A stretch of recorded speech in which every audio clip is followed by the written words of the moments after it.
maraming ang fans ang nag-react sa naging update ng Abante sa kanilang artikulo noong January 17 at sinasabi nilang tila bumagsak daw ang mga listeners. SB19, bumagsak mga listener mula sa naging update ni Bix Buzz. Nalungkot nga daw ang marami nang makita namin sa Spotify na bumaba ang monthly listeners ng grupong SB19.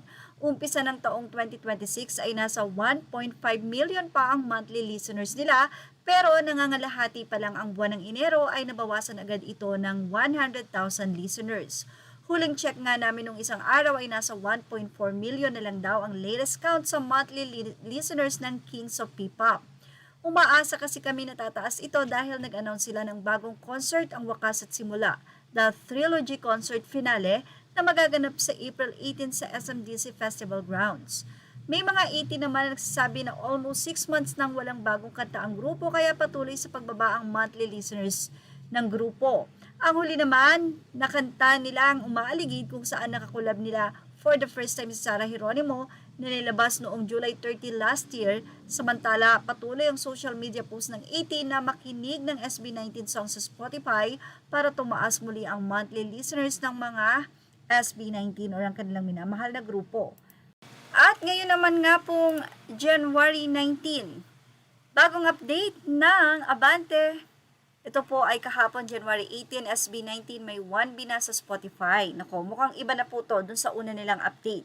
Mula kay RG Narvaez Rodriguez, mistulang sinampal nga daw ng 5 beses ng SB19 ang mga memang netizen na nagpapakalat ng issue na bumaba nga raw ang monthly listeners ng P-Pop Kings sa Spotify.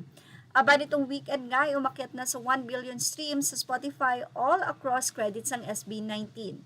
Siyempre, pinagsama-sama na ang lahat ng bilang na nag-stream ng lahat ng kanta ni Stel Pablo, Justin, Ken at Josh, kaya umabot na nga ito sa total na 1 billion streams sa Spotify. Siyempre, as expected, super proud at ngayon nga ay nagdiriwang ang mga fans ng nasabi nga pong grupo globally para sa kanilang another milestone raw ito sa Mahalima. At dito ay binahagi na nga ang nasabi nga pong count kung ilan ang naging streams ng mga kanta nila sa Spotify. So, ito po yan, noong pong August 12, 2020 ay 10 million. February 13, 2021, 20 million. June 13, 2021, 30 million.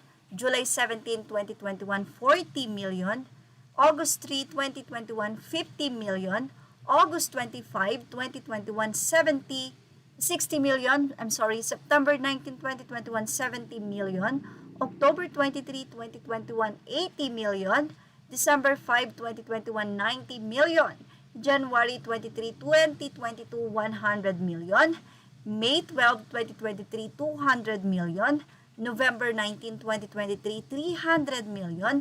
April 29, 2024, 400 million. September 23, 2024, 500 million. February 26, 2025, 600 million. May 7, 2025, 700 million. July 20, 2025, 800 million. October 15, 2025, 900 million.